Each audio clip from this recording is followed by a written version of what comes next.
এখান থেকে আবার আমাদের মাদ্রাসার চাঁদাকারীরা জাকাতের ফতোয়া বের করেছে। কিছু মানুষ তো চলে গেলেন, এখন এই ফতোয়া কে শুনে?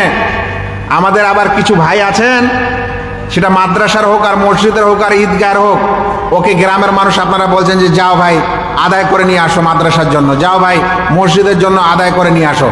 ঠিক আছে, আদায় করে এনে দিব। কি দিবেন?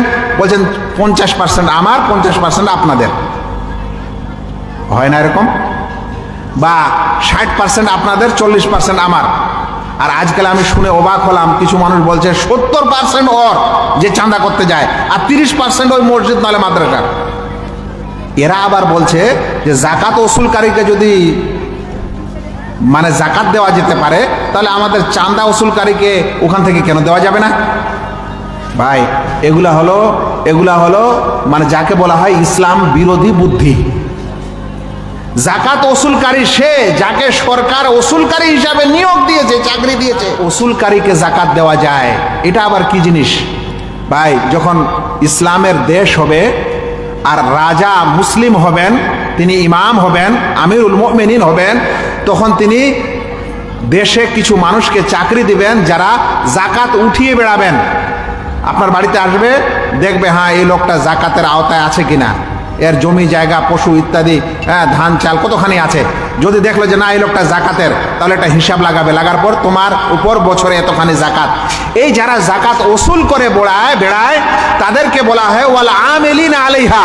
ওই সকল জাকাত ওসুলকারীকে দেশের ইমাম, দেশের শাসক, দেশের প্রধানমন্ত্রী তাদেরকে ওই চাকরির বেতন এই জাকাত থেকে দিতে পারে। আপনাকে কে চাকরি দিয়েছে? আর আপনি যে যখন টাকা উঠাতে যান, খালি জাকাতে উঠান না, সব ধরনের টাকা উঠান। শুনেন, এগুলো খুব বড় ধরনের বেমারি আমাদের সমাজে আছে। আজ একজন আলেমকে মানুষ কেন সম্মান দেয় না? কেন একজন আলেমকে এখনো বলছে এটা ফকরি বিদ্যা? কেন কিছু মানুষ এখনো তার সন্তানকে মাদ্রাসায় পড়াতে চায় না? কারণ তারা দেখছে যে এই আলেমেরা, মৌলবীরা, এই মুন্সিরা এই চাঁদা করে করে পার্সেন্টেজ খায়। এই নিয়ম হবে না। নিয়ম হবে যেমন আপনি মাদ্রাসার শিক্ষককে বেতন দেন, 1 মাস পড়ালে 5,000 10,000 টাকা বেতন দেন, এরকম চাঁদাকারীকে আপনি বেতন দিবেন, বলবেন ভাই তোমার 5,000 টাকা বেতন, তুমি 1 বছর 1 মাস ধরে চাঁদা করে এনে দাও আমাদেরকে। এটা হবে সঠিক নিয়ম। কিংবা যদি দিতে হয় তাহলে ভাই তোমাকে পার্সেন্টেজ নির্ধারণ করা যাবে না। এই দুনিয়ার মানুষ তোমার মতন কাজ করে দিনে যা টাকা নেয়, এতখানি টাকা তোমাকে দিতে পারবো। এই কথাটা একটু ভালো করে বুঝেন। এই ফতোয়াটা এমন জটিল জিনিস যেটা আমাকে খুঁজতে আর শেষ পর্যন্ত সমাধানে আনতে অনেক সময় লেগেছে। সেটা হলো যে যদি কোনো মানুষ বলে চাঁদাকারী যে আমাকে 20%, 40%, 50% দিতে হবে, বলবে এটা সহি জিনিস না। সহি ফতোয়া কি? সহি ফতোয়া হলো আপনার মতো কাজ সমাজে যারা করে বেড়ায়, ওরা দিনে কত মজুরি নেয়, কত মজুরি পায়। আমি একটা উদাহরণ দিচ্ছি। ওষুধের রিপ্রেজেন্টেটিভরা আছে না ভাই, একটা দোকান থেকে আরেকটা দোকান যায়, আরেকটা দোকান থেকে আরেকটা দোকানে যায়, বলেন তো ও দিনে কত টাকা পায়? ও যদি কোম্পানির কাছে পার্সেন্টেজও পায় তো কত পার্সেন্ট পায়? 2%, 3%, বেশি হলে 5%। তাহলে একজন চাঁদাকারীও সবচেয়ে বেশি নিলে 5%-ই নিতে পারে, এর বেশি নিতে পারে না। এই ফতোয়া আপনি প্রচার করেন, আল্লাহর রহমতে সব দলিল প্রমাণ হাজির করে দেব। মসজিদ মাদ্রাসা যারা করে বেড়ায়, টিউবওয়েল যারা করে বেড়ায়, এবং তারা যে পয়সা কড়িটা সেখান থেকে টেনে নেয়, মালিকও জানে না, দুনিয়ার কোনো মানুষ জানে না, আল্লাহ জানে টিউবওয়েল করতে দিয়েছিল কত আর ও নিল কত।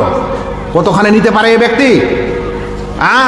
এতখানে নিতে পারে যে 3টা স্করপিও কিনেছে, এতখানে নিতে পারে যে 10টা জায়গায় কি বলে যে কোটি কোটি টাকার সম্পদ তৈরি করেছে, এতখানে নিতে পারে যে কিছুই ছিল না, এখন নিজের ছেলেগুলাকে MBBS পড়াচ্ছে, তবু আবার কি বলে যে প্রাইভেট হাসপাতালে, প্রাইভেট মেডিকেলে, যেখানে 100 কোটি টাকা খরচ হয় একটা MBBS করতে। কত নিতে পারেন? শুনেন, অতখানি নিতে পারেন যতখানি আপনার মতো কাজ করা মানুষ সমাজে টাকা নেয়। আপনার মতো কাজ করা মানে ধরে নেন একজন মানুষ আজ ঠিকাদার আছে না ভাই, বিল্ডিং তৈরি করে, তো বিল্ডিং তৈরি করার সময় একজন ঠিকাদার হয়। ঠিকাদারটা কি করে? ঠিকাদারটা ওই যাকে আমরা পাইট বলি বা জন বলি বা কর্মচারী বলি, ওদেরকে কালেকশন করে নিয়ে আসে, কে কোথায় কি পাবে ওটা দেখে, মাল কোথায় কি লাগবে না লাগবে ওটা মেনটেন করে, কে কত বেতন পাবে ওই বেতনটা দেয়, ইত্যাদি কাজগুলো করে। এটাকে বলা হয় সুপারভাইজারি করা, ফরম্যানি করা নাকি। তো একজন বিল্ডিং টিল্ডিং তৈরি করতে একটা ফোরম্যানের বেতন কত হয়? আপনিও যদি কোনো মানুষের টিউবওয়েল করে দিচ্ছেন, আপনিও যদি কোনো মানুষের মসজিদ বানিয়ে দিচ্ছেন, আপনিও যদি কোনো মানুষের এই টাকা পয়সা নিয়ে কোনো মাদ্রাসা বানিয়ে দিচ্ছেন, তাহলে ওই রকম ফোরম্যান আলারা যেরকম বেতন পায় ওই রকমই আপনার একটা টাকা নেওয়া হালাল হবে, এর বেশি আপনার টাকা নেওয়া হালাল হবে না।